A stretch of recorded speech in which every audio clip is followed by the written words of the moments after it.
Pinagpalang araw mga kapatid, sa 15 minuto lamang ay sisimulan na natin ang ating pananambahan.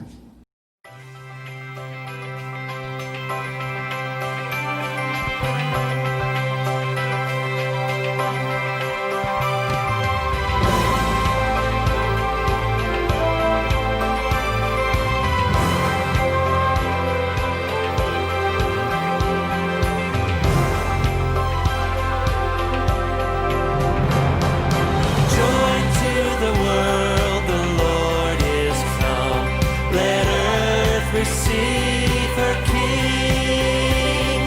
Let every heart prepare him room. And heaven and nature sing, and heaven and nature sing, and heaven and nature sing.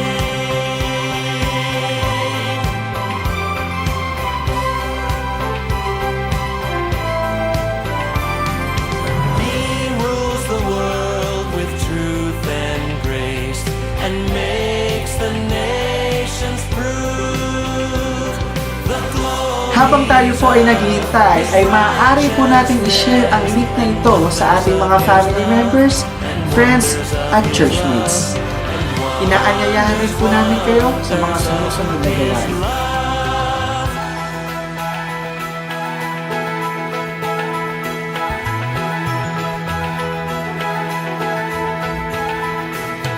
Angels we have heard on high, sweetly singing o'er the plains, and the mountains in reply echo back their joyous strains.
Jesus, Lord, at thy birth,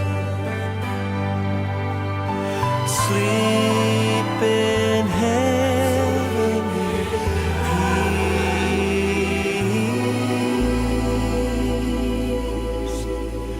peace, sleep in heavenly peace.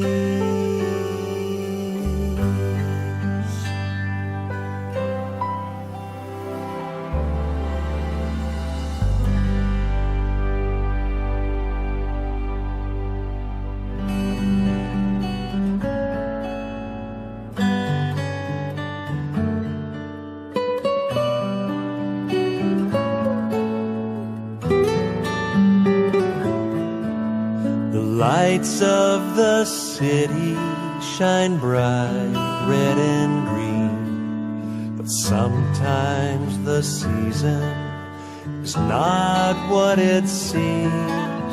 In heartache or joy, let me rest in your care. Be near me, Lord Jesus, this is my Christmas prayer.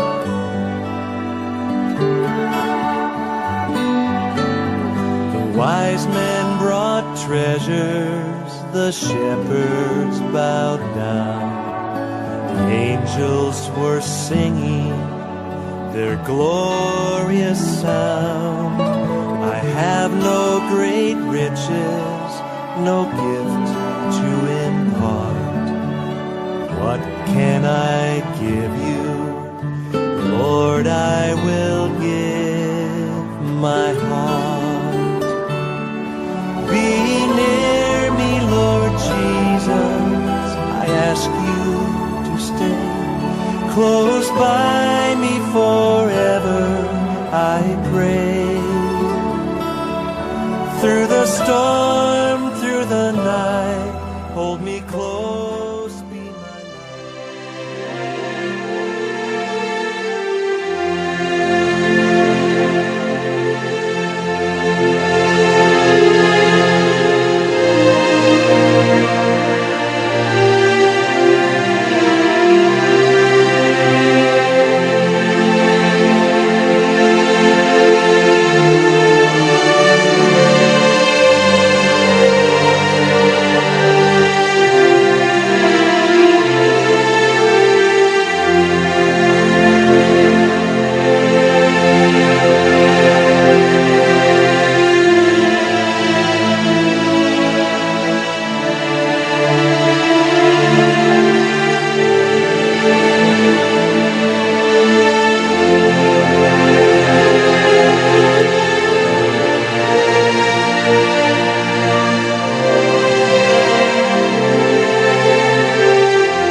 Ang magpasalamat kay Yahweh ay mabuting bagay.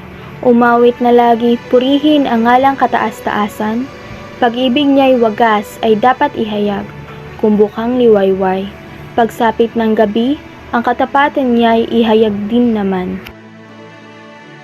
O Diyos, nakataas-taasan, salamat po sa araw na ito na ibinigay niyo po sa amin. Naway itong araw na ito ay maranasan namin ang kapahingahan sa iyong mga bisig. Dinadalangin kong maranasan po namin ang iyong banal na espiritu at humaplos ang iyong mga salita sa aming mga puso at isipan. Ikaw po ang pumalagitna sa aming pagsamba sa araw na ito. Sa pangalan ni Jesus, Amen.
Mga taga-Roma, Kabanata 16, mga talata 25 hanggang 27.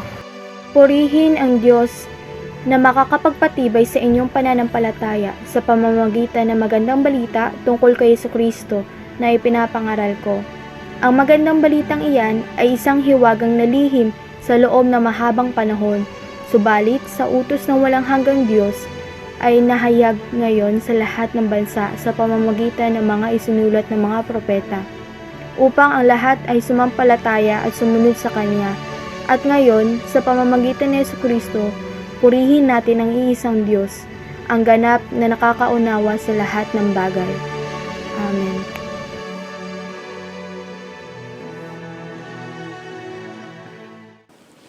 Magandang gabi mo po muli sa inyo lahat, mga minamahal mga kapatid sa Panginoon. Tayo po ay patuloy na magpuri sa ating Diyos sa patuloy na paghanda sa pagdiriwang ng kapanganakan ng tagapagligtas at sa kanyang muling pagbabalik. Ating ipanalangin na sa panahon ng pagdatal ay maging makapangyarihang pagkakataon upang dakilain ang Panginoong Hesukristo at makita na ang mga tao ay mabago at lumago sa Kanya. Tayo ay manalangin. O Diyos, aming Panginoon, napakabuti mo sa aming buhay. Patuloy ang iyong pag-aayag ng iyong kadakilaan. Ang dalangin po namin ay samahan kami sa aming pagbubulay-bulay sa gabing ito upang mahayag ka at makita ka ng ang aming paghihintay sa pagdatal na ng iyong anak na si Jesus sa kanyang muling pagbabalik ay makapaghanda kami sa kanyang pagbabalik sa amin. Samahan po ninyo kami at mahayag ka sa aming buhay. Sa ngalan ng iyong anak na si Jesus, di aming dalangin. Amen. Mga minamahal mga kapatid, muli, tayo ay sama-sama. Ngayon po ay ikalawang gabi o madaling sa ating pagsamba. Sana kung tayo po ay sama-sama po ngayon sa ating mukhaang pagkikita-kitang pagsamba sa ating Panginoon. Siyam na gabi na ating ginagawa tuwing pagdating ng Pasko. Ngunit ngayon po ay, ngayong gabi ay dapat ay ikalawang gabi sa ating pagsamba bago ang Pasko. Ngunit maraming isinalalang-alang. Ganun pa man, patuloy naman tayo sa ating pagsamba sa gitnang araw ng isang linggo. At sa sunod na Huwebes, ang ating pagsamba po ay yung simbang gabi na sapagkat yan ay bisperas na ng Pasko. December 24 na ang kasunod. Kaya tayo po ay patuloy sa ating paghanda. At sa gabing ito, ang ating aralin ay maikli lang, ngunit sa ating buhay, ito ay napakahalaga. At ayon sa isang manunulat na si John Piper, ang 3 talata sa huling bahagi ng sulat ni Pablo sa mga taga-Roma ay isang doxology. Ang salitang doxology ay galing sa salitang Grego na doxa at lohia. Doxa ay kalwalhatian o luwalhati at lohia ay salita. Kaya ang doxolohiya na ating inaawit sa ating pananambahan, lalo na sa ating paghandog ng pasasalamat, kaloob, pangako at ikapo, ay pagpapahayag ng kaluwalhatian ng Diyos. Ating ipinapahayag na tayo ay nagpupuri po sa Kanya.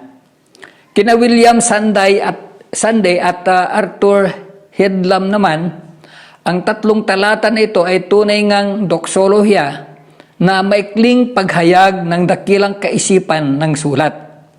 Ang kapangyarihan ng Ebanghelyo na siyang pagkatawag kay Pablo upang mangaral, ang paghayag ng walang hanggang layunin ng Diyos, ang nilalaman ng pananampalataya, ang sakop nito, ang lahat ng nasyon sa ibabaw ng lupa, at ang may akda, walang iba kundi ang Diyos na maalam na pinatutunayan ng karunungan.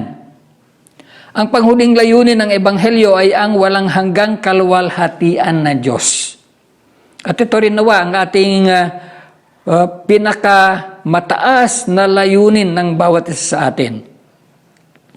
Ang layunin ng Ebanghelyo ay tayo ay lumwalhati sa kaisa-isang Diyos ng karunungan sa pamamagitan ni Hesukristo sa pamumuhay at pagsunod na may pananampalataya at pagpapahayag sa Kanya sa lahat ng nasyon.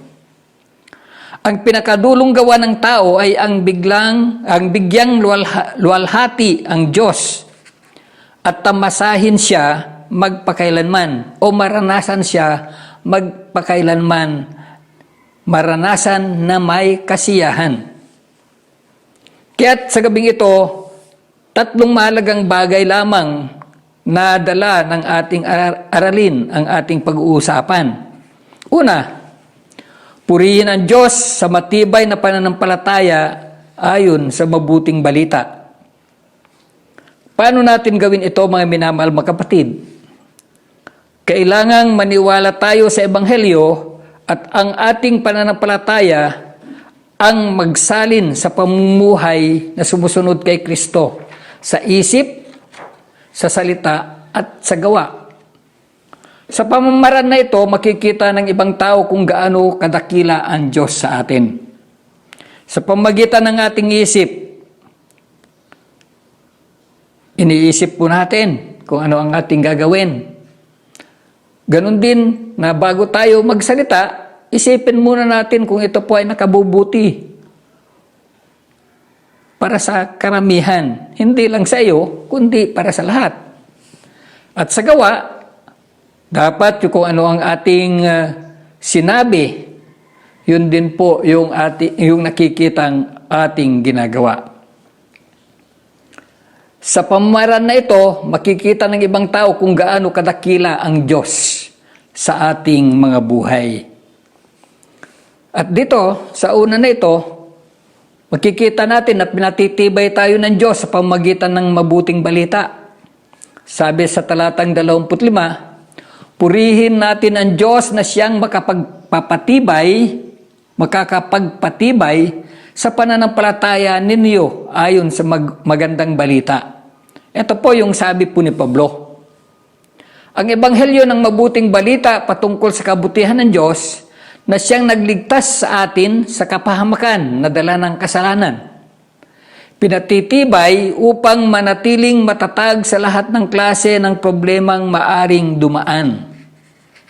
Nararanasan ho ba ninyo ito, mga minamahal mga kapatid? Bago ang katatagan na ito, ang tao ay kailangan munang maniwala sa ebanghelyo ng kaligtasan. Walang tibay o walang katatagan kung hindi po tayo maniwala sa ebanghelyo ng kaligtasan. Kaya't kailangan po natin ito. At tumalikod sa ating paniwala, tayo rin ay tumalikod sa paggawa ng kasamaan at kasalanan. At patuloy na magtiwala kay Kristo at ng kanyang kamatayan sa krus na tanging kabayaran sa lahat ng kasalanan. Maraming tao na alam po nito pero ayaw nilang magtiwala. Naririnig pero hindi po tinatanggap. At sa ating pagtitiwala at pagsuko ng buhay kay Kristo, ang siyang mag-udyok ng pag-aaral upang sa ating mga buhay ay pag-aralan natin mabuti ang mabuting balita, ang ebanghelyo ng kaligtasan. Sa ating pagtitiwala, lagi po itong umuukil-kil sa ating buhay. May pagkakataon na kung tayo po ay nakakalimot sa ating pag-aaral ng salita ng ating Diyos, ng Panginoon sa pamamagitan ng kanyang salita, meron yung panahon na para bang kinikilos po tayo upang tayo ay mag-aral at pag-aralan ang mabuting balita, lalong-lalo na sa atin na tumanggap at naniwala sa ating Panginoong Hesus, ang tagapagligtas. At sa pagdili-dili at pagbubulay-bulay nito, ay nagpapainit din ang ating puso sa araw-araw. Kaya andoon yung rubdob na magpatuloy. At kung minsan, siya rin ang mag-uudyok ng pag-awit ng Amazing Grace. How sweet the sound that saved a wretch like me. Hindi ba napakaganda na kung tayo po ay nasa Panginoon, pinatitibay tayo sa ating mga panalangin at sa ating mga maawit. Maalala ko, doon sa Timonan, Quezon, baguhan pong graduate sa seminary. At dahil puro misyon, yung kailangan gawin po noon doon sa lugar na yon, meron akong pinupuntahan na isang liblib na lugar na kung alas 4 na at hindi inabutan yung sasakyan, yung jeep na palabas, kailangan nang maglakad. At dahil po sa medyo madilim at merong nararamdamang mga espiritu, kung minsan po ay may takot. Pero dahil alam po ng Panginoon ay patuloy na nagbibigay ng proteksyon, ando pa rin naman kung minsan yung takot. Kaya lang, kapag ikaw ay umawit na ng papuri sa Panginoon o pagkilala sa katapatan ng Diyos, biglang tumatapang. At yan po yung aking karanasan sa lugar ng Timonan, Quezon. Pagkatapos, ito po ay pinatitibay tayo ng Diyos sa paghahayag kay Kristo Jesus. Alam po natin na ang mga baguhan ay baguhan at kung hindi nakahanda, maraming kinakatakutan. Kaya lang sa ating paghahayag kay Kristo Jesus, pagpapahayag patungkol sa ating Panginoong Jesucristo, tayo rin po ay tumitibay. Kaya't pinatitibay tayo ng Diyos sa paghahayag kay Kristo Jesus. Ang mga apostol ay lalong tumibay sa pamamagitan ng pagpapahayag nila tungkol kay Jesus. Lalong tumibay sapagkat sa kanilang mga pinagdaanan, nadama at naranasan nila ang presensya ng Panginoong Jesus sa kanilang mga buhay. Ang kanilang makaranasan sa Kanya, ang siyang nagpapalakas. Ang kanilang patuloy na paghahayag o pagpapahayag ng pag-ibig ng Panginoon ang siyang nagbibigay sa kanila ng kalakasan. Na bagamat kung minsan sila po ay may takot din, pero once they remember how Jesus saved them through His life, sila po ay lumalakas ng kanilang maloob. Ganon din po sa bawat isang nagpapahayag ng salita ng Panginoon. Kung baguhan, siyempre may takot. Pero kung habang tumatagal na nagpapahayag ng salita ng Panginoon at lalong tumitindi ang kanyang pagnanais na malaman ang nilalaman ng salita ng Diyos sa pamagitan din ng gabay ng Banal Espiritu, ang taong nagpapahayag ng pag-ibig ng Panginoon ay lalong lumalakas at hindi natatakot na magpatotoo at hindi natatakot na magsabi patungkol sa kanyang karanasan. Kaya sa ating mga paglilingkod, kung ang tuon ay sa ating Panginoong Hesus, ibig sabihin, ang sentro, ang ipinapahayag ay ang Panginoong Hesus at ng kanyang ginawa sa ating buhay, tayo ay lalong tumitibay.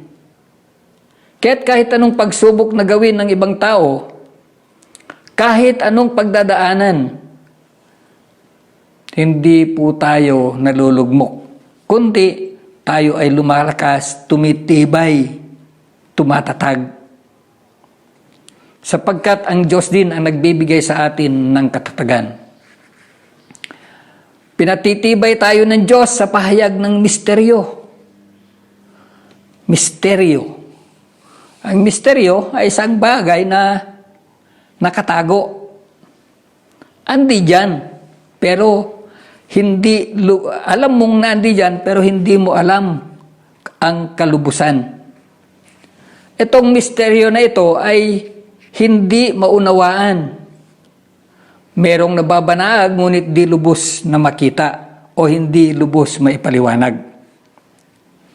Kaya't ang mga Hudyo na matagal naghintay sa tagapagligtas,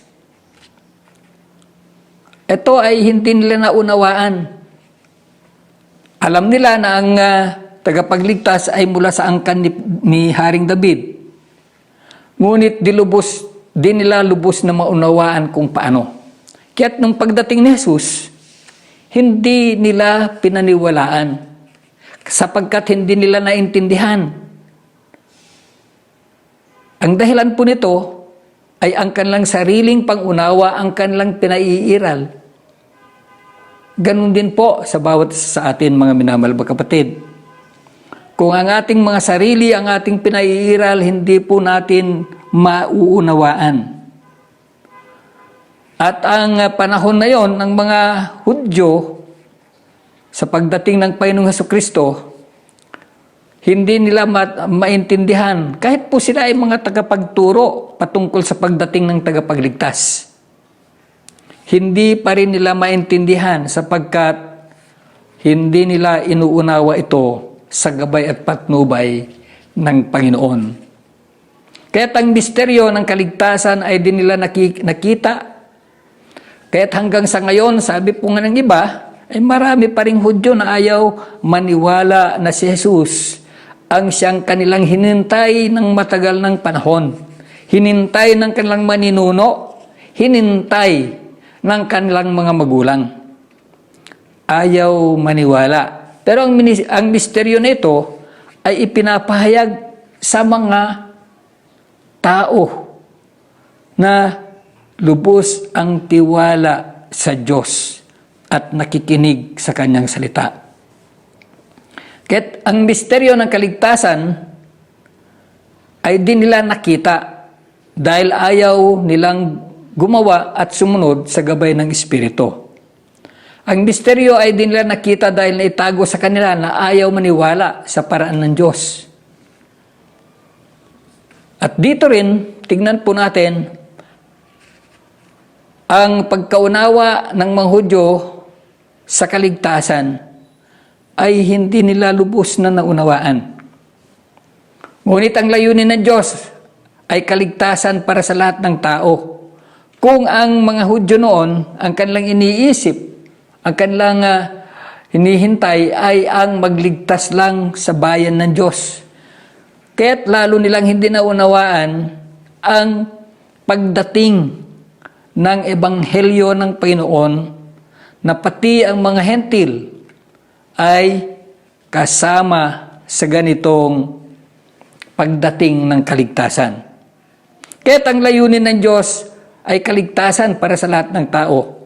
Ito ang mabuting balita para sa mga hentil din, hindi lang sa mga Hudyo, na sa kanilang pagtanggap sa nagbangong Jesus mula sa kamatayan at sa kanilang pagsusuko ng kanilang buhay, sila man na itinuring ng mga Hudyo na marurumi ay nilinis din ng dugo ng Panginoong tagapagligtas.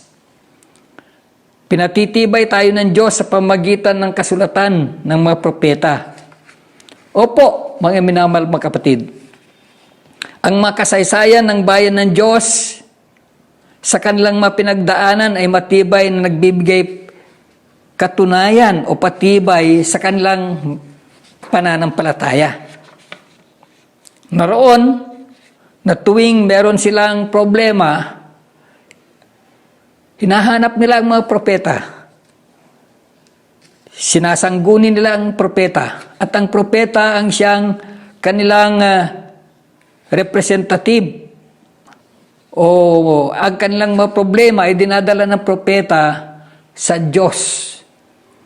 Kaya't ang Panginoon naman, ang Diyos naman ay nagpapahayag sa pamagitan ng mga propeta. Ang mga propeta ay nagpapahayag kung ano ang nais ng Diyos sa kanyang bayan. Kaya't kung ang bayan ng Diyos ay nakinig sa salita ng Diyos na ipinahayag ng propeta, sila po ay nagtatagumpay sila po ay patuloy na pinagpapala. Kaya't ang mga propeta man, ang mga kasulatan ng mga propeta ay siyang patibay din sa buhay mananampalataya. Pinatitibay tayo ng Diyos sa paniniwala sa Ebanghelyo at pamumuhay sa pagsunod kay Jesucristo. Alam po natin na ang Ebanghelyo ay gabay sa pagsunod sa pananampalataya. Ang Ebanghelyo ang siyang liwanag, ang siyang mga salita na kung saan naroon ang ginawa ng Panginoon sa ating buhay. Sa kanyang pag-ibig, sa kanyang pagmamahal, ibinigay po niya ang kanyang bugtong na anak para sa ating kaliligtas. Kaya't yun po ang ating ipinagdiriwang tuwing Pasko. At yun ang ating pinaghahandan tuwing pagdatal ng panahon pagdating ng panahon ng pagdatal. Ang paghahanda. Ang kaligtasan sa pananampalataya ay nagbubunga ng pagsunod sa Panginoong Hesus. Ito po ang nilalaman ng Ebanghelyo ng pagliligtas ng kaligtasan. Sa tuwing gumawa tayo bilang kapahayagan ng pagpapasakop, ito ay maging madaling gawain na lamang sapagkat tinutulungan tayo ng Diyos. Kahit anong gusto nating gumawa ng mabuti, kung wala yung nagpapalakas sa atin, wala yung nagpapatatag, wala yung nagpapatibay sa atin, mahirapan po tayo. Kaya't sa pagluwalhati sa Diyos, tayo ay titibay ayon sa Ebanghelyo at pamumuhay na masunurin dahil sa pananampalataya. Sa ikalawa, luwalhatiin ang Diyos sa pagpapahayag ng kanyang Ebanghelyo. Sa talatang 26, sa bahagi nito, ganito po ang pagkakasabi. Ito ay ayon sa utos ng walang kamatayang Diyos para ang lahat ng tao ay sumampalataya at sumunod sa Kanya. Ang pinapakita dito mga minamahal mga kapatid ay ang pagpapahayag ng Ebanghelyo ng kaligtasan. Sabi po pero ay pinahayag na ngayon sa pamamagitan ng maisinulat ng mga propeta. Ito ay ayon sa utos ng walang kamatayang Diyos para ang lahat ng tao ay sumampalataya at sumunod sa Kanya. Ito po ay katungkulan ng bawat kumilala sa ating Panginoong Hesus. Bagamat ang pagkaunawa ng marami, ang bahaging ito ng sulat ni Pablo ay patungkol lamang sa Great Commission. At ang Great Commission, kung titignan po natin yung kanyang kasaysayan, yung kanyang background, ay ito ay para lamang sa mga Hudyo na nagkahiwa-hiwalay. Ibig sabihin, sa iba't ibang mga lugar. Ang Great Commission ay upang hanapin ang manaliligaw. At ang itinuring na naliligaw noon sa panahon na yon ay ang mga Hudyo. Ngunit ang nais ng Panginoon ay para ang lahat ng tao ay sumampalataya at sumunod sa Kanya. Lahat ng tao. Ako, ikaw, kayo, at mga tao. Sa kanilang pakikinig sa mensahe ng kaligtasan o ebanghelyo ng mabuting balita. Ebanghelyo ng pagkaligtas o kaligtasan. Sila man ay makakasama sa bayan ng Diyos. Kaya't nung panahon na yon, si Pedro ay naging bantulot din sa kanyang pagtungo sa bahay ng senturyon. sa bahay na kung saan ang tao na yon, ang senturyon na yon, ay may katapatan sa Diyos. Ayaw niyang pumunta noon. Pero sa udyok ng Banal na Espiritu, siya ay napahinuhod, siya ay sumunod, pinuntahan niya ang senturyon, at ang senturyon ay nagpabautismo kasama ang kanyang buong pamilya. Kaya't hindi nila ito noon maunawaan, mga minamahal mga kapatid, na ang luwalhati ng Diyos ay sa pagpapahayag ng kanyang ebanghelyo sa lahat ng tao, hindi na lamang sa mga Hudyo. Ganon din na si Pablo ay hinanap niya ang mga Kristiyano na naniniwala kay Jesus hanggang maranasan niya ang kapangyarihan ng Diyos na nabuhay na maguli, ang Panginoong Jesucristo na nabuhay na maguli. At ang kanyang mga namisyonan o kanyang misyon ay kadalasan sa mga hentil. Kaya't ang mga hentil man, sa kanilang pagtanggap sa Panginoong Hesus, sa pagtanggap ng mabuting balita, sa pagtanggap ng ebanghelyo ng kaligtasan, sila man ay kasama sa naligtas. At yun ang layunin ng ating Panginoon na makapangyarihan. Siya ay luwalhatiin ng bawat isa sa atin sa pamagitan ng pagpapahayag ng kanyang ebanghelyo, hindi lamang sa loob ng simbahan, hindi lamang sa loob ng iglesia, hindi lamang sa ating mga kapitbahay, kundi hanggang sa kaduluduluhan ng daigdig. Hanggang merong tao na hindi pa nakakilala sa ating Panginoon, ito yung pagluwalhati sa ating Panginoon, yung sumunod sa kanyang kalooban, ipahayag ang kanyang ministeryo ng kaligtasan, ang ebanghelyo ng ating Panginoong Jesucristo. Napapapurihan at niluwalhati natin ang Diyos sa pamagitan ng pagpapahayag ng kanyang ebanghelyo, ang mabuting balita ng kaligtasan. Naluwalhati natin ang Diyos sa pagtanggap at pagpapahayag ng lahat ng dila, tribo, bansa at nasyon sa paniniwala at pagsunod kay Jesucristo na siyang tanging tagapagligtas. Sa ikatlo, layo ng ebanghelyo na luwalhatiin natin magpakailanman ang isang marunong na Diyos sa pamamagitan ni Jesucristo. Sa talatang 27, sabi po ay purihin natin ang Diyos na tanging nakakaalam ng lahat, purihin natin siya magpakailanman sa pamamagitan ni Jesucristo. Katanungan, mga minamahal mga kapatid, ang pangatlong bahagi ng mensaheng ito ay sa ating mga kasagutan. Kaya paano natin luwalhatiin ang Diyos? Paano natin siya papupurihan? Sapat na ba ang ating paghihintay na tayo ay magkaroon ng face-to-face muli?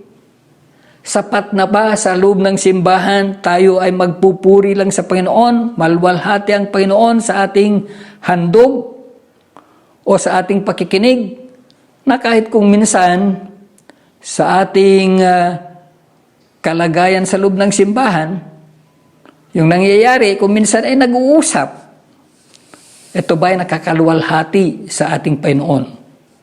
Tayo po ay naghahanda. Inihanda po natin ang ating mga buhay sa kanyang muling pagbabalik. Naluwalhati ba natin ang Diyos? Pinapupurihan ba natin siya ng taus-puso?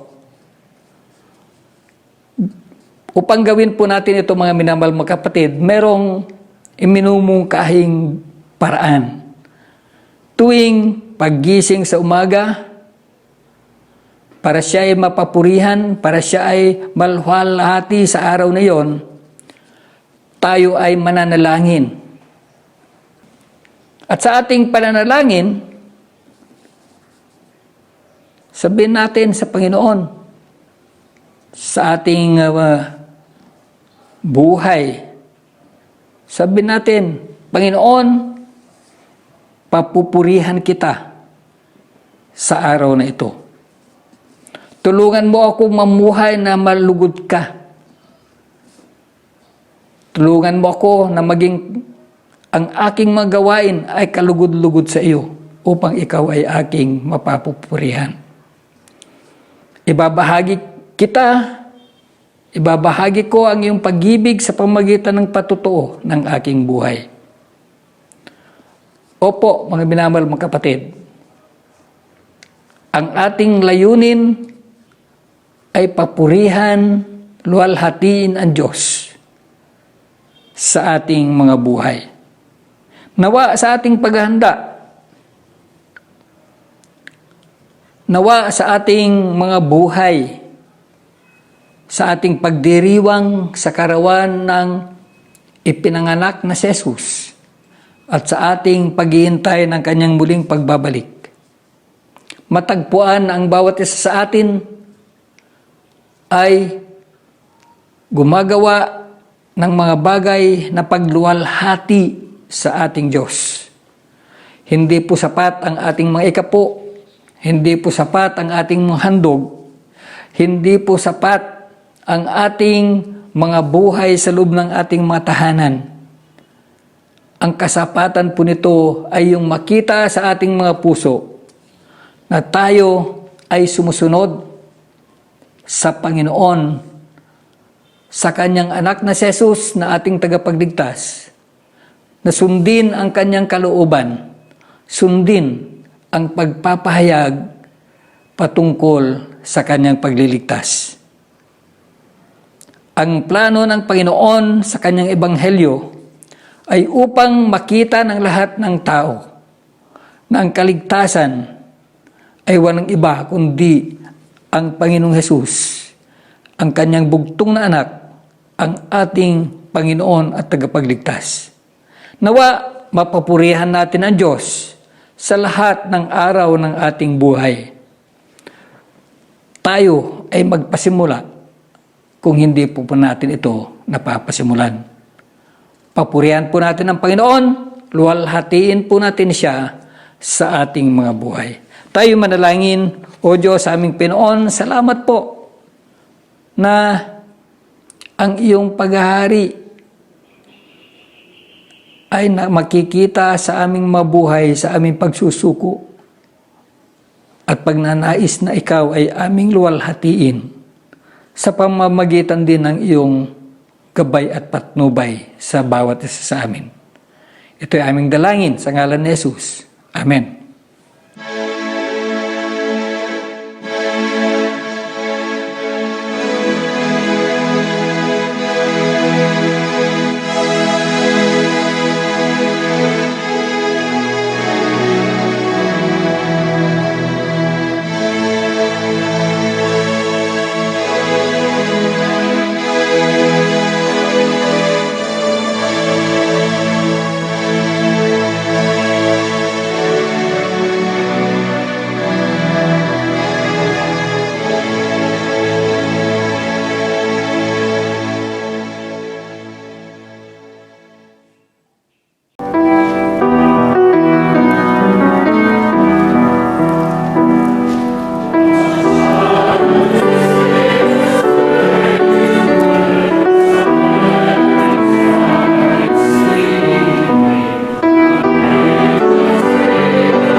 Tayo manalangin.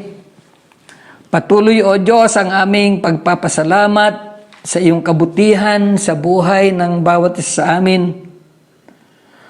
Salamat sapagkat kahit meron po kaming mga pagkukulang,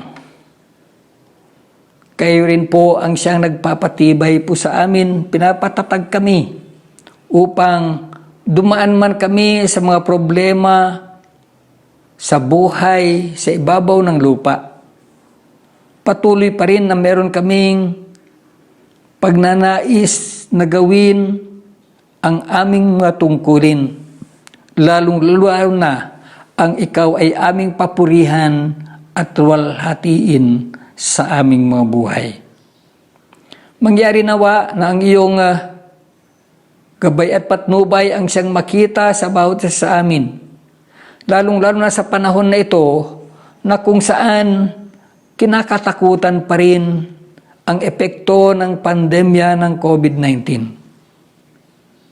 Kaya dinadalangin po namin, Panginoon, na sa pamamagitan ng kapangyarihan ng iyong salita, sa pamamagitan ng iyong pagtitiwala po sa inyo, sa pamamagitan ng iyong proteksyon, sa pamamagitan ng iyong kapangyarihan, kami ay patuloy na ligtas, na magawa po namin ang aming matungkulin, lalong-lalo na ang pagpapahayag ng mabuting balita, hindi lamang sa gawain, hindi lamang sa aming mabuhay, kundi pati rin sa aming mga patutuo.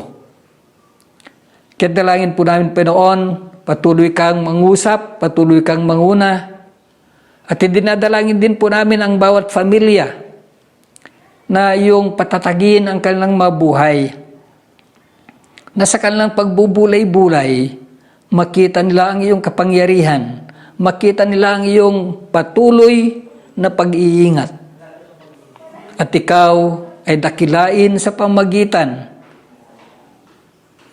ng lahat ng bahagi ng aming magawain, higit sa lahat sa aming buhay. Salamat po muli at gabayan kami, lalong-lalo na sa aming paghahanda sa iyong lubusang pagliligtas sa lahat ng tao. Salamat po at ito'y aming dalangin sa ngalan ng iyong anak na si Jesus. Amen. Ngayon, tanggapin natin ang patuloy na pagpapala, biyaya, pag-ibig at pagliligtas, gabay at patnubay ng ating Panginoon na makapangyarihan sa lahat, ng Diyos Ama, Anak at Espiritu Santo. Amen.